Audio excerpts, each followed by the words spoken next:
La logique, les mathématiques et la philosophie font tous appel à des axiomes.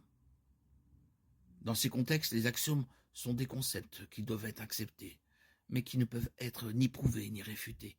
Un exemple simple est que les nombres sont égaux entre eux. X égale X.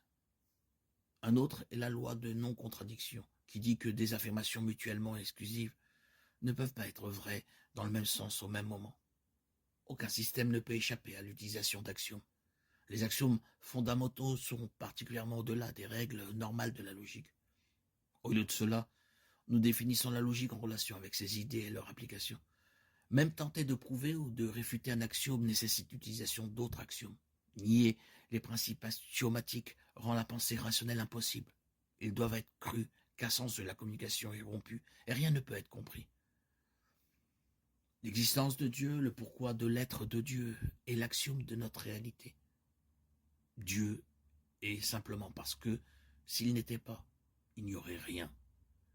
Lorsque nous demandons pourquoi Dieu existe-t-il, ou quelle est la raison pour laquelle Dieu existe, nous parlons de quelque chose qui ne s'applique pas à lui. De telles questions tentent d'appliquer la relation de cause à effet à un être qui est antérieur à toutes les causes et raisons et en est la source. Les critiques peuvent prétendre que dire Dieu existe tout simplement est une esquive, pas une réponse. Cependant, cet axiome est aussi valable que n'importe quel autre dans la vision chrétienne du monde. Dieu a créé tout. 1 égale 1. Ou pourquoi ne peut-il pas y avoir de cercle carré ou des questions similaires sur des axiomes logiques et mathématiques? Nous ne pouvons alors que donner cette réponse. Ils sont tout simplement la réalité, sans parler de la raison.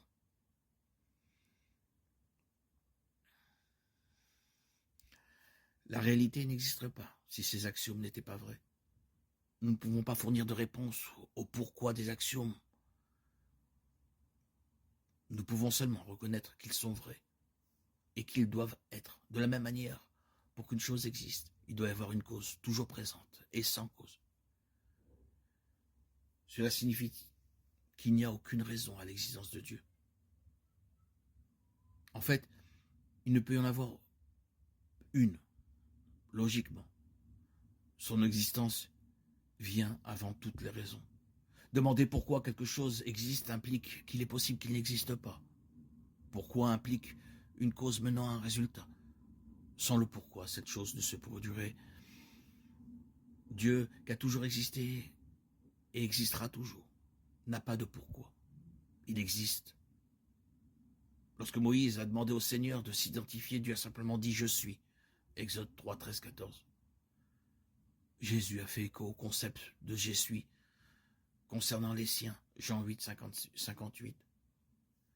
L'explication la plus simple de la nature de Dieu est qu'il est la seule chose nécessaire, la base ultime de toute réalité. Quelque chose de nécessaire qui n'est pas le résultat de quoi que ce soit d'autre. Il n'y a pas de pourquoi à l'existence de Dieu. Au contraire, il est le pourquoi ultime de tout autre aspect de la réalité. L'existence de Dieu est proprement axiomatique. Il est simplement parce qu'il doit être. Toutes choses ont été faites par elle, et rien de ce qui a été fait n'a été fait sans elle. Jean 1, 3.